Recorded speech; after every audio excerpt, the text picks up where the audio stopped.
ना, हम में से कोई तब तक मुतमईन नहीं होगा जब तक हमें मिलता नहीं है।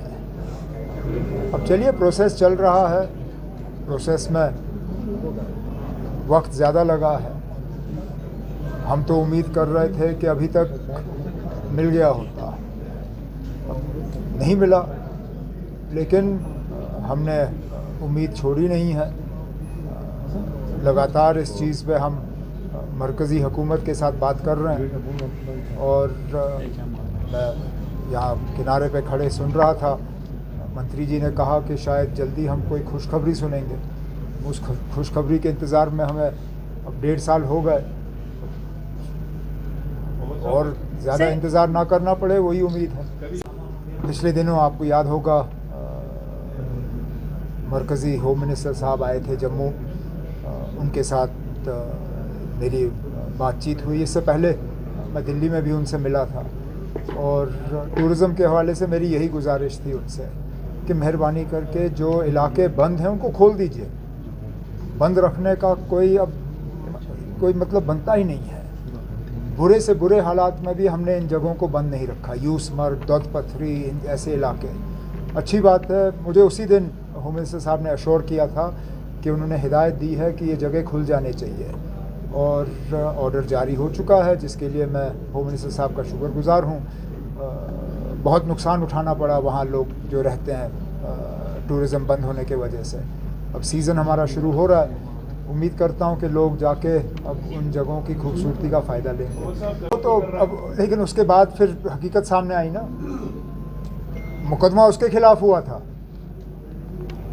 अगर मेरी जानकारी सही है, 2021 में उसके खिलाफ केस हुआ था सरकारी ज़मीन पे कब्ज़ा करने की। देखिए अब इनके कहने और करने में हमेशा फ़र्क रहता है, यही तो बीजेपी वालों की खासियत है। अब आप देखिए, जम्मू कश्मीर की बात करते हैं, एक आदमी को इन्होंने पार्लियामेंट नॉमिनेशन के ज़रिए भेजा और उसने 90% से ज़्यादा अपना पैसा यूपी में खर्चा है। वो जम्मू कश्मीर का एमपी, बैठता यहाँ पे है, सरकारी घर यहाँ से लिया हुआ है, नाम के वजह से जम्मू कश्मीर का खटाना साहब। लेकिन जब सीडीएफ खर्च करने की बात आती है तो उसका 90% से ज़्यादा जो है वो यूपी में खर्च करते हैं। अब यही तो मैं कहता हूँ ना, अब इनके कहने और करने में बहुत फ़र्क रहता है। साहब पाक पर मूवमेंट्स काफ़ी ज़्यादा कोई ना, हमारी मुकम्मल कोशिश रहेगी, और आज मैंने मीटिंग रखी है इसी सिलसिले में कि सहरी और इफ्तियारी के वक्त जो है कम से कम बिजली के कट रहें।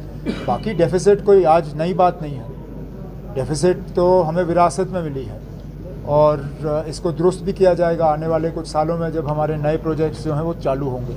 लेकिन इस पाक महीने में कम से कम लोगों को तकलीफ़ का सामना करना पड़े, उसके लिए तमाम इक़दाम उठाए जाएंगे। आज क्या हुआ जो कल नहीं था? कहा हुआ है इनसे कि असेंबली के फ्लोर पे कहा हुआ है कि एक प्रोसेस के तहत, एक टाइम टेबल के तहत इनको रेगुलराइज किया जाएगा। अब अगर इनको कोई उत्साह रहा है, कोई अपने सियासी फ़ायदे के लिए इस्तेमाल कर रहा है, तो उनको ये गलती नहीं करनी चाहिए। मैं वो शख्स हूँ, आप प्यार से मुझसे कुछ भी मांगो, मैं करने के लिए तैयार हूँ। मुझे डराने की कोशिश करोगे, धमकाने की कोशिश करोगे, फिर कुछ नहीं होगा। अगर इन लोगों ने कुछ कहना है, आके मुझसे बात करें। ये जो सड़कों पे एहतजाज करने का सिलसिला किसी के दबाव में आके कर रहे हैं, ये अच्छी बात नहीं है, उनके लिए भी अच्छी बात नहीं है, और उनके मुस्तकबिल के लिए भी अच्छी बात नहीं है। जब हमने असेंबली में कहा हुआ है कि इस साल एक पॉलिसी के तहत जो है इनके रेगुलराइजेशन का टाइम टेबल जो है वो जारी किया जाएगा, उसके बाद सड़कों पे आने की बात कहाँ पे आती है?